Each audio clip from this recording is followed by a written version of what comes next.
Welcome back, everyone, to the Property Journey Podcast, Episode 8, Roy.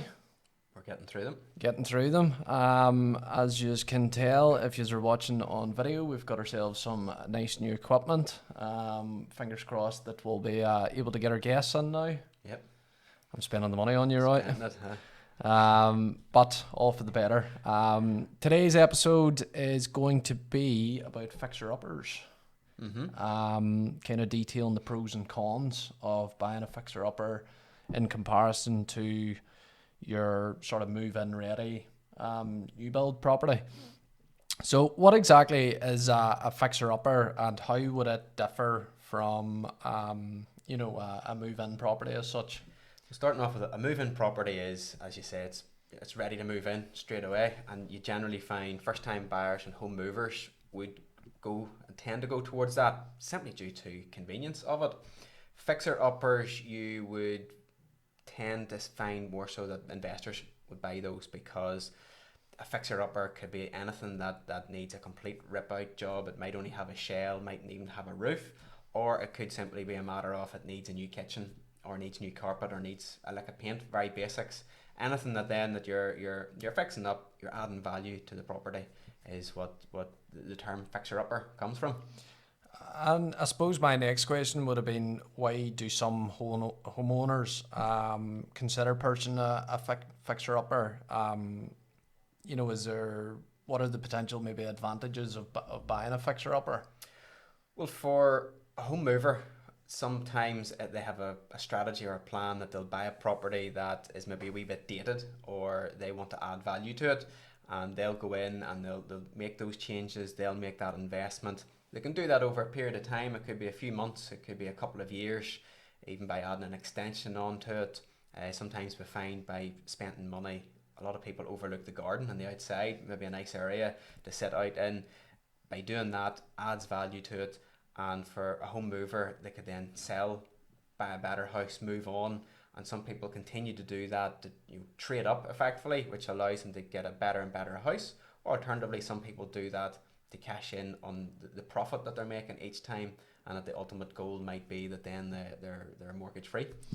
Because I've listed a number of pros and cons here, which hopefully we'll be able to discuss now in this episode. And there's varied opinions about what people should be going for. Do you buy as you say, a move-in property where it's the convenience of there's already a new kitchen, there's the bathrooms are all done, there's new floors, paint's already on the walls, everything's sorted for you to move in?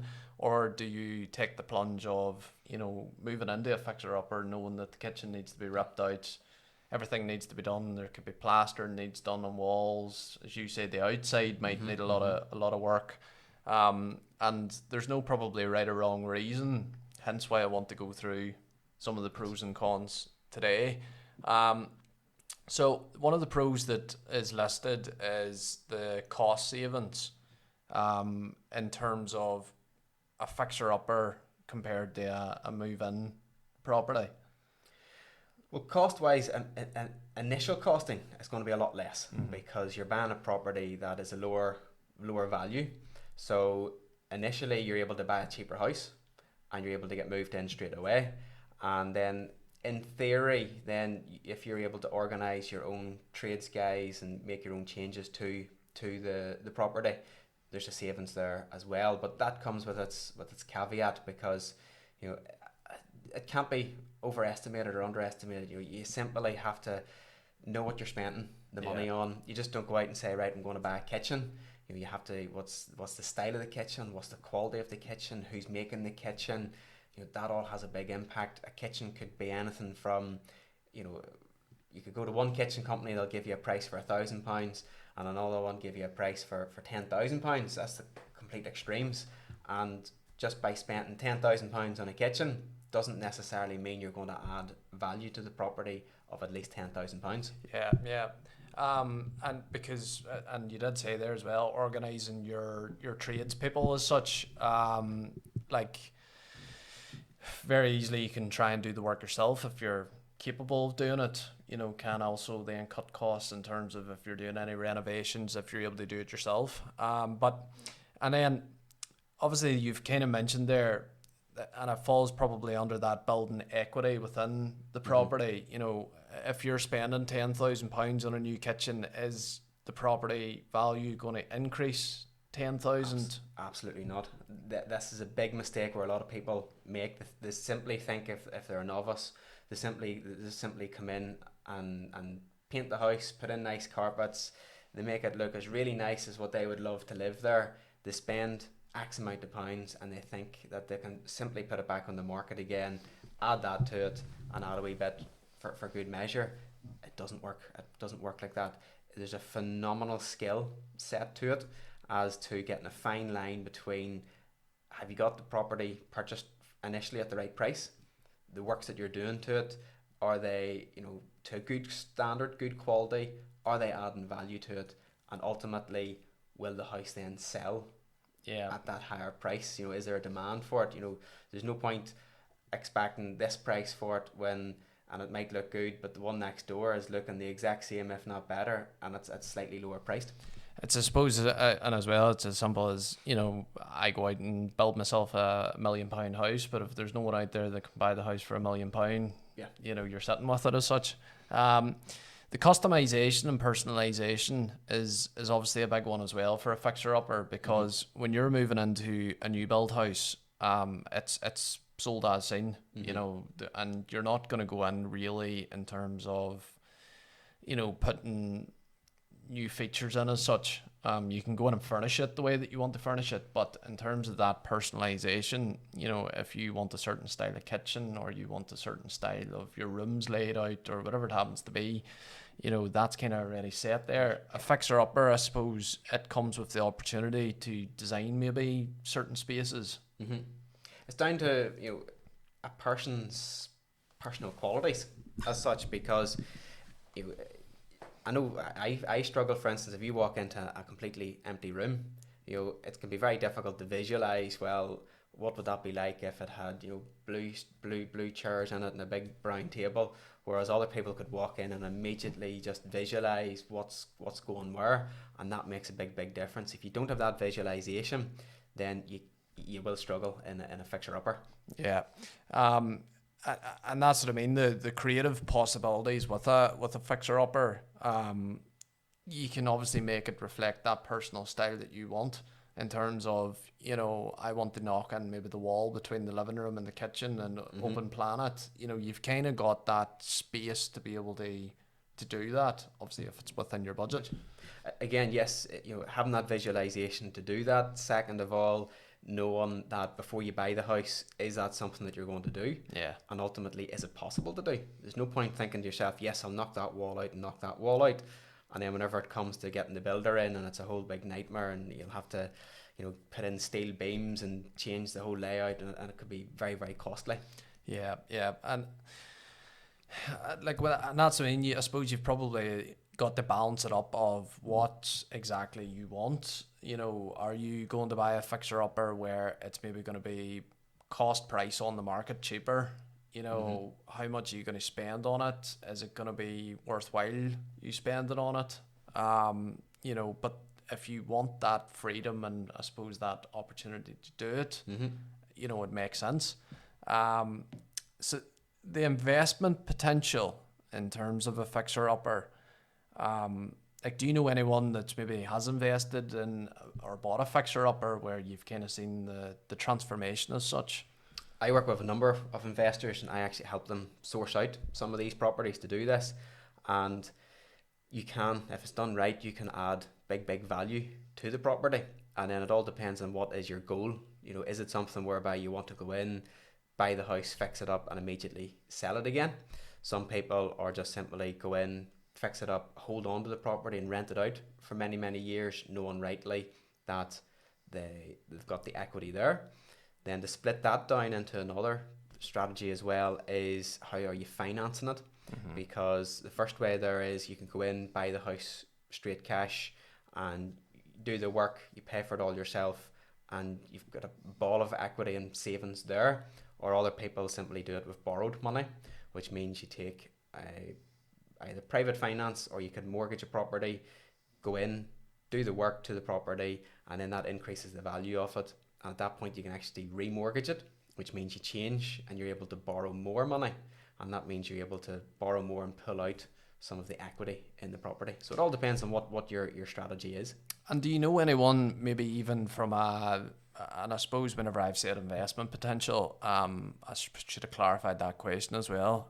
In terms of, say, for example, a first-time buyer that's bought a fixer-upper where, you know, this is my home, this is what I hope to achieve, is, you know, I'm going to make into my home as such. I would rarely come across it. There are a few people out there. It's not overly common with first-time buyers. Generally, first-time buyers, you know, they're trying to get a deposit together, so they wouldn't really have the liquidity funds to actually do all that work to it. Yeah. So it's very common for investors, and then it's relatively common for somebody who wants to move family home to family home and just progress that way. Yeah. And that, because that sometimes a lot of people would assume that a fixer-upper is kind of, you know, an investor, as you say, goes in, does it all up, basically makes it into a property for someone to move into, you know, and away they go again, or they rent it out. But I was wondering if there was, you know, is there first-time buyers out there that kind of go, I want the challenge, I want to be able to maybe put my stamp on this because the property is maybe slightly cheaper?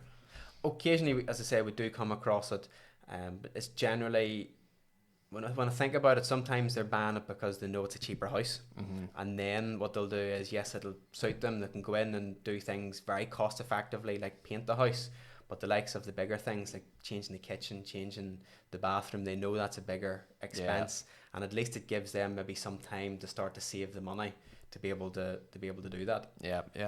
And that's the thing, you know, if you're in the house and you're happy enough with the condition that it's in and it's livable, then over time you can begin to fix it up. Yeah. You know, it's not a 6-month turnaround, like, you know, it's 6 years or 16 years.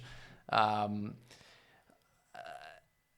to sort of the cons then, and we've touched on it there in terms of the financial considerations as a pro, in terms of, you know, they're normally cheaper because of the work that needs to be done. Like, there is obviously then cons in terms of budgeting and the unforeseen costs that can sometimes crop out of nowhere. Yeah. The first thing, just to jump straight in there, the best tip is don't think that this is easy.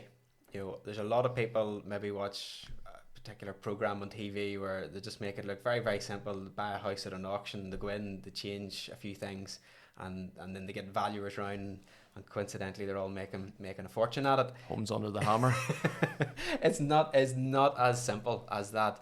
You know, like anything, you know, you don't just go out and start a new hobby and jump straight into it. You get a mentor, you get somebody to teach you, somebody who has had years of experience, generally somebody who's probably spent a clean fortune learning the hard way and learning the pitfalls.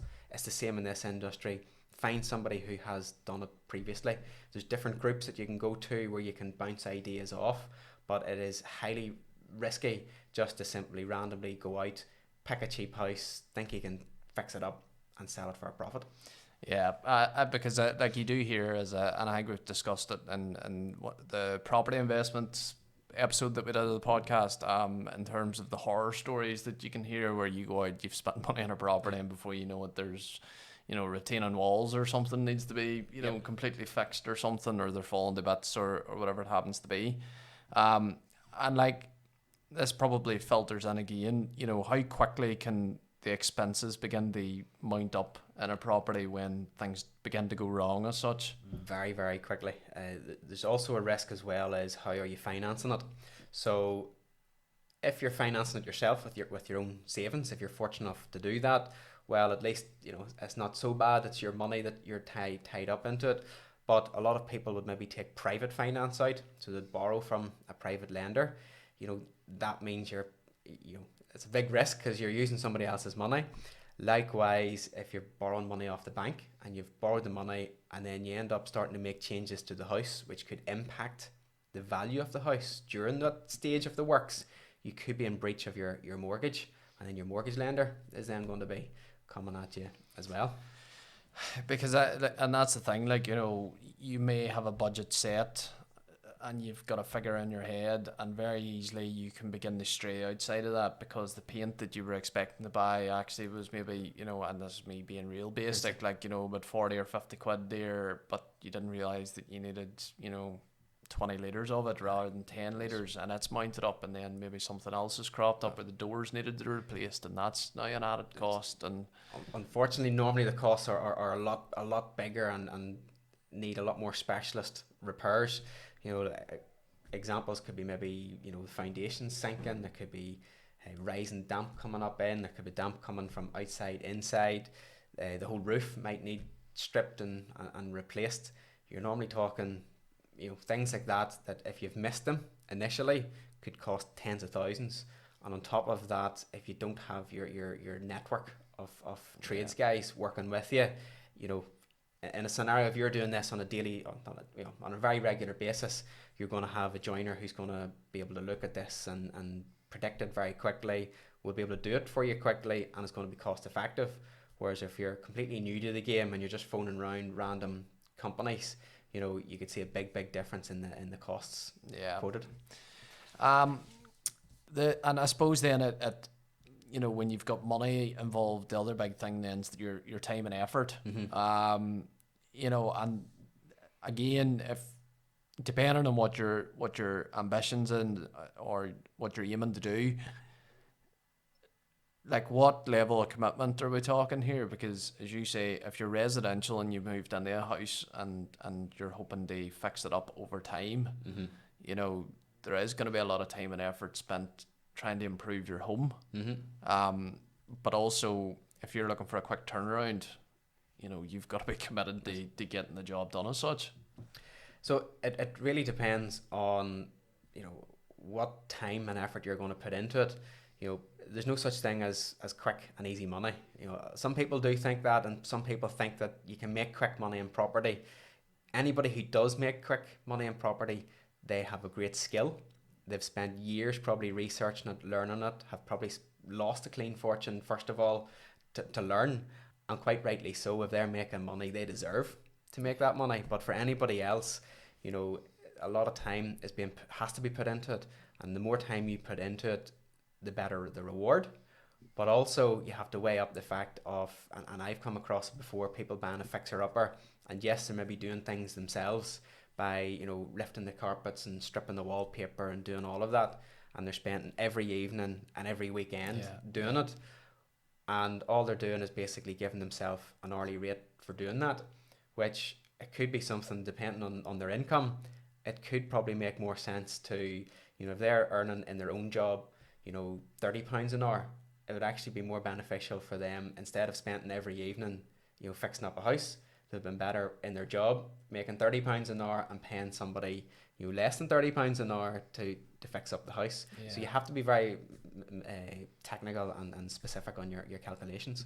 Yeah, and that's the thing, because the impact of that then, as you say, going in every evening doing that or whatever, leaving yourself essentially run down by the end of it. Was it really worth it in terms of the time and just to make another wage effectively? And I suppose that comes into the next question, is obviously under time and effort is the stress factors that come with managing that sort of renovation side of things. Again, if you're not used to it, trying to pull together all those trades guys, getting them to arrive on time, and you need to know what's that trades guy going to do, how long is he going to take, so it's not going to hold up the next guy. It's really a good project manager, and if you're not able to pull that together, your costs again could very quickly run away on you, because if you're getting private finance can be very, very expensive. So the longer a project takes to complete, then the more money it's costing you, and that's just simply eating into your profit. Generally for these types of properties, the way to make money is get in, get the work done quickly, and get out again. And again, these are all things that we're sort of already touching on already, is that sort of skill and knowledge side of things, which is we've put that under a con, because if you don't have them and you're looking to tackle this side, this sort of type of project as such, it's not easy to kind of train yourself, and if you're looking to do it yourself, this is, you know, train yourself in a bit of joinery or whatever. You know, this is why people go to tech and school and stuff. They study that. It's different if you are, you know, naturally a DIY type of person, and you're gifted and you're able to put your hand to a lot of things. I know quite a few people who could, you know, it's not their full-time job, but they could easily do a bit of, you know, put a skirting down, they could put a carpet or put a wooden floor down, they could do a wee bit of painting, basic electrics. And if you're gifted like that, well then that's all right. Yes, it might be a bit of a hobby, but otherwise, no, get the right sort of people in, because there's nothing as bad as, one thing I come across is everybody thinks they're a painter. Everybody thinks they're a painter and a decorator, and they think it's very, very easy. And quite simply go in and see their work afterwards, and I can guarantee you it's not perfect. You know, there's a complete skill to it, and there's nothing as bad as walking into a room and there's paint on the ceiling and paint over the light switch and the latch on the door, and to the person doing it, they think that's normal, but to anybody else coming in, it's just an eyesore. And in fact, by doing that yourself, you think you're saving money, but effectively you've actually devalued the property, because the buyer's coming in thinking to themselves, oh no, if they've taken shortcuts here, let's take a look more, you know, particularly at everywhere else in the house to see where else have they taken shortcuts. It could put off a buyer, and then ultimately they're thinking to themselves, well, it's going to cost me $1,000 or a couple of grand to get a painter in to fix the mess. Yeah, and that's even nearly like something for a buyer to look out for if they know that they're going in to buy this property as such. You know, things to pick up on. It's sort of, I suppose, if it's a fixer-upper that they're buying, they need to go in and sort of spot these things as such as well, just in case. Has it been done right? Has it not done right? Am I going to run into problems 6 months down the line? And I'll give you a real life example of that. I was sourcing out a property for a client in Portrush, and this was back in the summertime. Went round a few properties. There was one ticking all the boxes, the right area, generally the right sort of price, size, everything about it. Went in, took a look around, and immediately I saw the paintwork. And that drew my eye then to, you know, a bit of wiring, because then they were running wires just along the skirting boards and in and around, which probably may not have noticed it as prominently.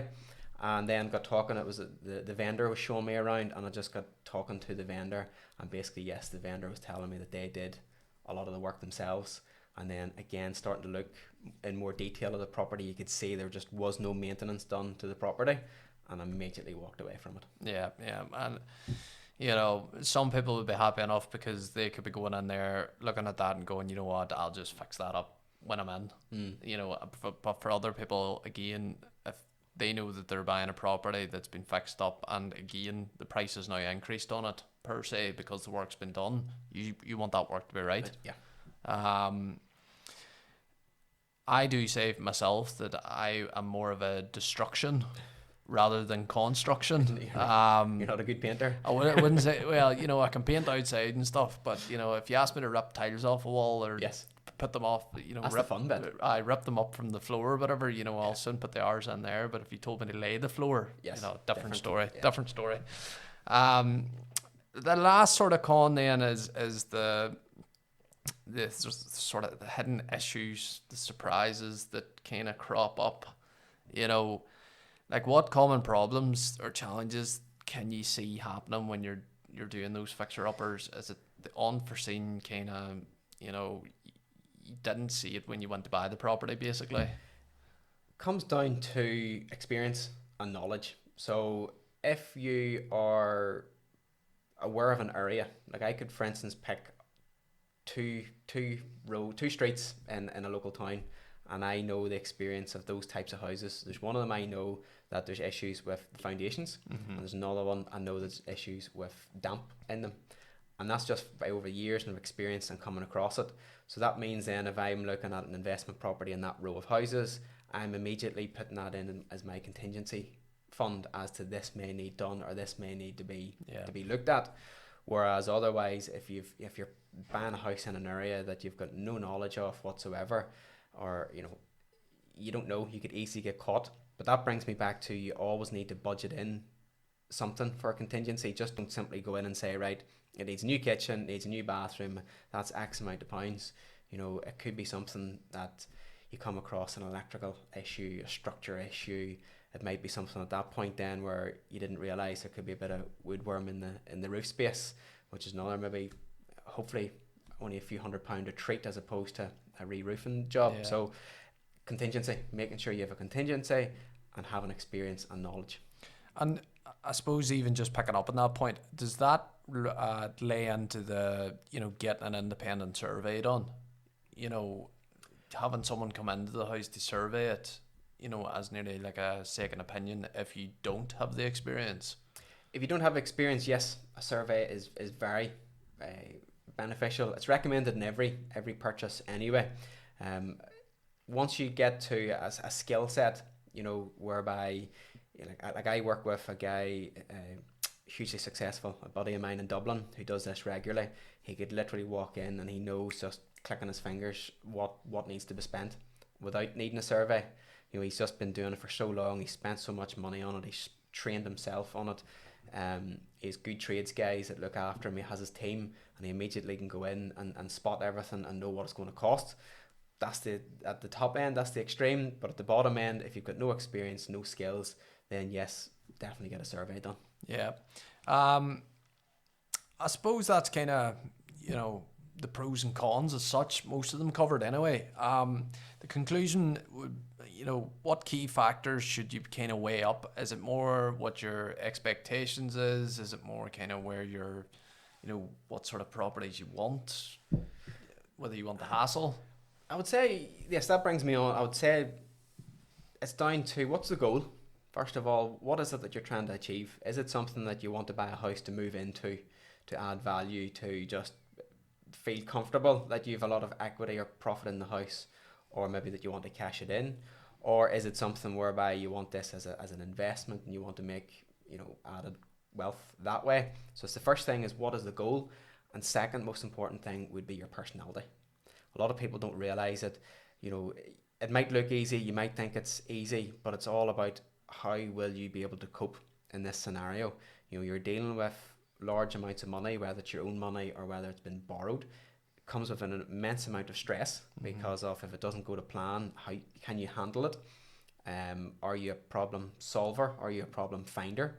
Unfortunately, in this industry, if you're a problem finder, you probably won't make a lot of money. You need to be a problem solver so that you can identify the problem and fix it instantly. Yeah. And again, personality as in, are you a visual person? Can you visualize it? And finally, can you predict the market?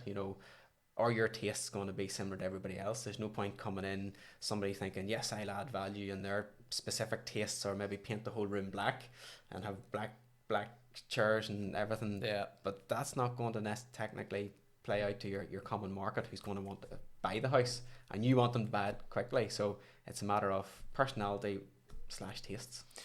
I know, because for me, I know I'm not a very visual person either. Like, someone will say to me, "Oh, what do you think of that?" Or, "Do you think this would go, with the sofa or whatever it happens to be?" And I'm kind of going, "Yeah, it probably would." Like, it looks all right. It looks all right. It would do, in my perspective.